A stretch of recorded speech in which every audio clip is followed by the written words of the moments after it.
Hello everyone, welcome back to our YouTube channel. आइए continue करते हैं आपकी थर्ड यूनिट इलेक्ट्रोकेमिस्ट्री। इसमें जो है हम resistance, resistivity, conductance, conductivity, molar conductivities के बारे में पढ़ चुके हैं। आज इस वीडियो में हम डिस्कस करेंगे वेरिएशन ऑफ कंडक्टिविटी और मोलर कंडक्टिविटी विद डाइल्यूशन। ठीक है, मतलब कि कंडक्टिविटी और मोलर कंडक्टिविटीज की जो वैल्यू है वो डाइल्यूशन के साथ जो है वो कैसे चेंज होती है। ठीक है, तो ये जो आपका एक इम्पोर्टेंट टॉपिक है और आप ध्यान से जो है इसे समझने की कोशिश करें। ठीक है, तो आइए शुरू करते हैं। हम ये जानते हैं कि इलेक्ट्रोलाइटिक कंडक्टेंस जो है वो डिक्रीज करती है विद इंक्रीज इन कंसंट्रेशन। ठीक है, देखिए मैं दोबारा से रिपीट कर रहा हूँ, electrolytic conductance decrease with increase in concentration और increase with increase in dilution. या फिर हम ये कह सकते हैं कि कंडक्टेंस जो है वो इंक्रीज करती है विद डाइल्यूशन। ठीक है, इसका मतलब क्या है कि अगर हमारा जो सॉल्यूशन है, जो इलेक्ट्रोलाइटिक सॉल्यूशन है, उसके अंदर अगर हम वाटर ऐड करें तो उस प्रोसेस को हम बोलेंगे डाइल्यूशन। मतलब कि वो सॉल्यूशन क्या हो गया, डाइल्यूट हो गया। और उस डाइल्यूट होने की वजह से उसकी जो कंडक्टेंस की जो वैल्यू है वो क्या होगी, ज्यादा। और ऐसा क्यों होगा, due to large number of ions in dilute solution. क्योंकि जो डाइल्यूट सॉल्यूशन हमने प्रिपेयर किया उसके अंदर ज्यादा आयंस होंगे। अब एक सिंपल सी बात, आप जानते हैं कि जो इलेक्ट्रोलाइट्स हैं उनकी कंडक्टेंस का जो रीजन है वो क्या है, कि वो इलेक्ट्रिसिटी को क्यों कंडक्ट करते हैं। तो उसका रीजन ये था, ड्यू टू प्रेजेंस ऑफ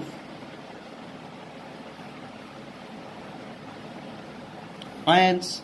ठीक है, इलेक्ट्रोलाइट्स जो हैं वो इलेक्ट्रिसिटी को क्यों कंडक्ट करते हैं, क्यों कंडक्टेंस होते हैं वो, क्योंकि वो उनके अंदर बहुत सारे आयंस होते हैं। जब डाइल्यूशन हम करेंगे तो और ज्यादा आयंस जो है वो क्या होंगे, प्रोड्यूस होंगे। डाइल्यूशन करने से क्या होगा, मोर आयंस वर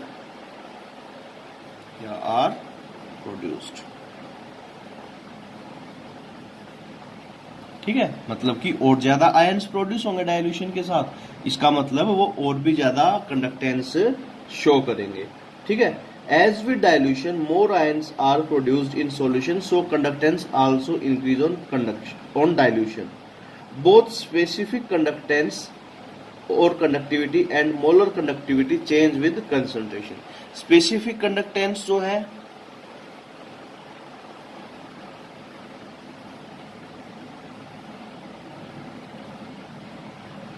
इसका एक नाम और भी दिया था हमने, कंडक्टिविटी। ठीक है, एंड मोलर कंडक्टिविटी।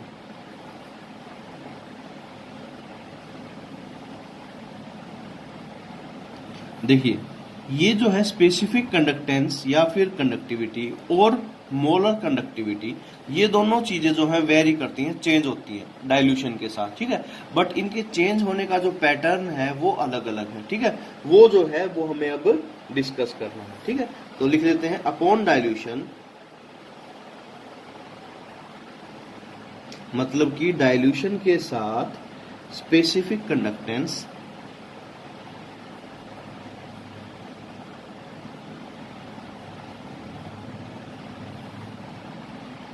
decreases। ठीक है, while molar conductivity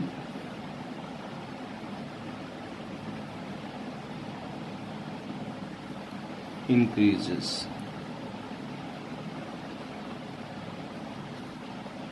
देखिए, बिल्कुल सिंपल कंसेप्ट है। ठीक है, हो सकता है आप जब पहली बार ये सारी चीजें पढ़ें तो आपको थोड़ा सा कंफ्यूजन जो है वो हो, बट आप दोबारा से जो है इस वीडियो को देखें तो आपको समझ में आ जाएगा। ठीक है, देखिए स्पेसिफिक कंडक्टेंस जो है उसका मतलब क्या था, कि किसी पर्टिकुलर एरिया के अंदर, किसी पर्टिकुलर वॉल्यूम के अंदर जो आयंस हैं उनकी वजह से जो कंडक्टेंस है या जो कंडक्टिविटी है वो क्या कहलाती है, आपकी स्पेसिफिक कंडक्टेंस या फिर कंडक्टिविटी।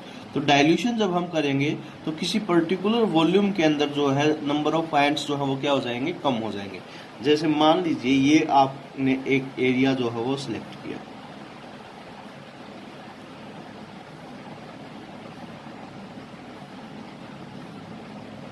ठीक है, ये आपने एक वॉल्यूम सिलेक्ट की 1 सेंटीमीटर, ये भी 1 सेंटीमीटर और फाइनली ये भी 1 सेंटीमीटर, ठीक है। इसकी जो वॉल्यूम है वो होगी आपकी 1 सेंटीमीटर क्यूब। अब देखिए इसके अंदर मान लीजिए आपके हैं 1000 आयंस, ठीक है। मान लिया हमने कितने आयन है इसके अंदर, 1000 आयन। जैसे ही हम डाइल्यूशन करेंगे, ये जो 1000 आयन है इनमें से कुछ आयन्स जो है वो क्या होंगे, एक्स्ट्रा जो वॉल्यूम है इस कंटेनर के आसपास की जो वॉल्यूम है वहां पे चले जाएंगे, और पर यूनिट वॉल्यूम के अंदर जो है नंबर ऑफ आयंस जो है, number of ions per unit volume जो है वो क्या हो जाएंगे, कम हो जाएंगे। 1000 की जगह मान लीजिए बच गए वो 700, ठीक है, क्योंकि इसमें से कुछ आयन की जगह कौन ले लेगा, H2O ले लेगा। H2O इन द सेंस कि जो वाटर मॉलिक्यूल हमने डिसॉल्व किए हैं और एक्स्ट्रा ऐड किए हैं वो जो है आ जाएंगे इसके अंदर, ठीक है। तो अब देखिए नंबर ऑफ आयंस क्या हो गए, पर यूनिट वॉल्यूम 700 बच गए, तो इसकी वजह से क्या होंगे, आपकी जो कंडक्टिविटी है वो क्या हो जाएगी, डिक्रीज हो जाएगी, क्योंकि हमें वॉल्यूम क्या रखनी है, फिक्स रखनी है, ठीक है। अब बात करते हैं मोलर कंडक्टिविटी की।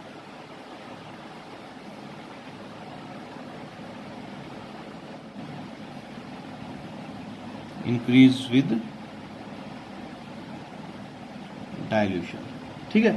तो मोलर कंडक्टिविटी के साथ जो है वो क्या होगा कि वो क्या करेगी, इंक्रीज करेगी विद डाइल्यूशन। मतलब कि अगर हम वाटर ऐड करेंगे तो जो है क्या होगा, नंबर ऑफ आयंस जो है ज्यादा प्रोड्यूस होंगे, ठीक है, एक पर्टिकुलर मोल के हिसाब से, ठीक है, क्योंकि नंबर ऑफ मोल्स जो है, देखिए मैं एक बार बताता हूं आपको, conductivity decreases but volume containing 1 mole of electrolyte increase. It has been found that increase in volume on dilution is much more than decrease in conductivity.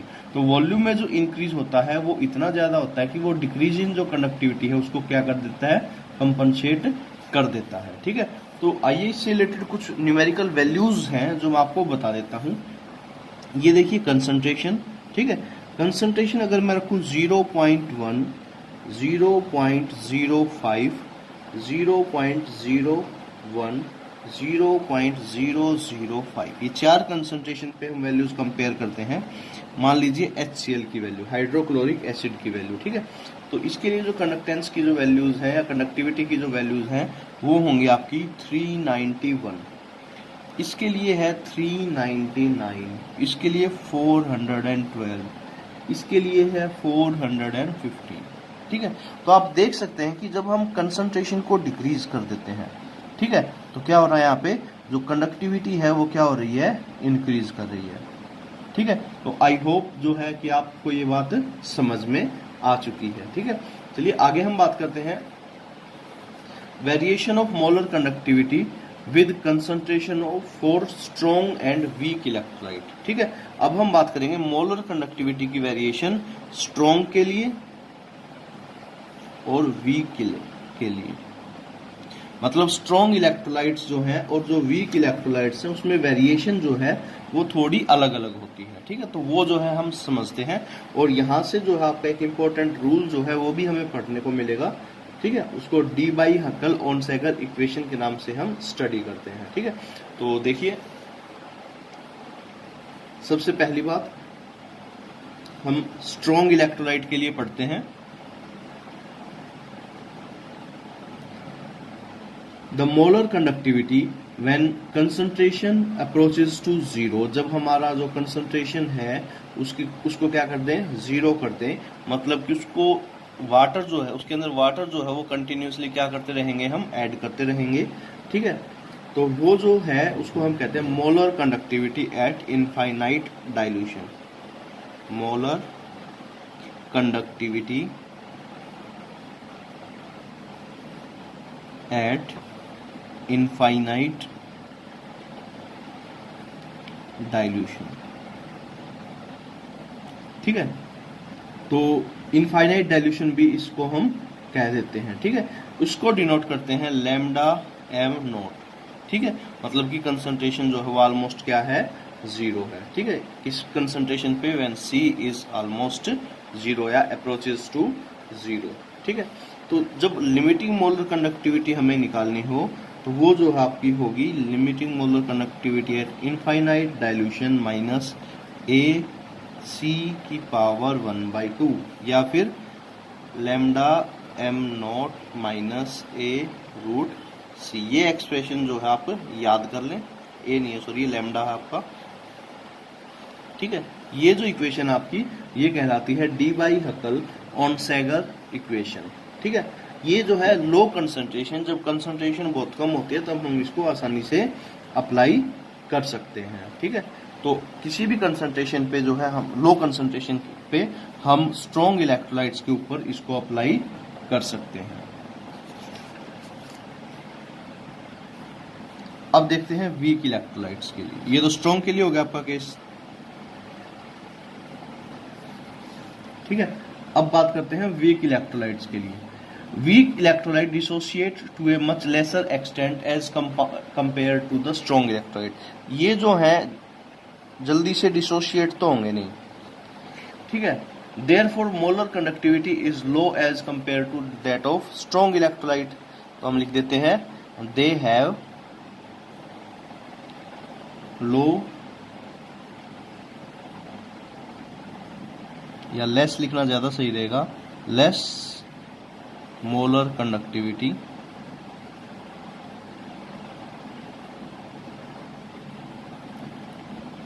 ठीक है, as compare to strong electrolyte. देखिए बिल्कुल आसान है क्या कि जो strong है उनके लिए तो हम इस तरीके से निकालेंगे और वीक के लिए जो है उनकी जो लिमिटिंग मोलर कंडक्टिविटीज जो है वो बहुत कम होंगी। ठीक है, ऑलमोस्ट नेग्लिजिबल। ठीक है, तो हम उसको क्या कर सकते हैं, it may be noted that lambda M naught value for weak electrolyte can be obtained by an direct method based upon Kohlrausch law. ठीक है, ये हम स्टडी करेंगे कोलरास लॉ के फॉर्म में, आगे आएगा वो आपका। ठीक है, तो देखिए इनका जो ग्राफ प्लॉट करते हैं हम वो कुछ इस तरीके का होगा आपका लिमिटिंग मोलर कंडक्टिविटी के साथ। ये आप समझ लीजिए कि लीनियर ग्राफ जो है ज्यादातर केसेस में हमें देखने को मिलता है। इस एक्सिस पे लेंगे हम लैम्डा एम और इस एक्सिस पे हम लेंगे कंसंट्रेशन की पावर 1/2। ठीक है, तो ग्राफ कैसा रहेगा आपका, कुछ इस प्रकार का रहेगा।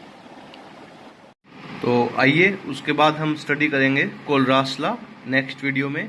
आई होप कि आपको समझ में आ रहा है। Thank you.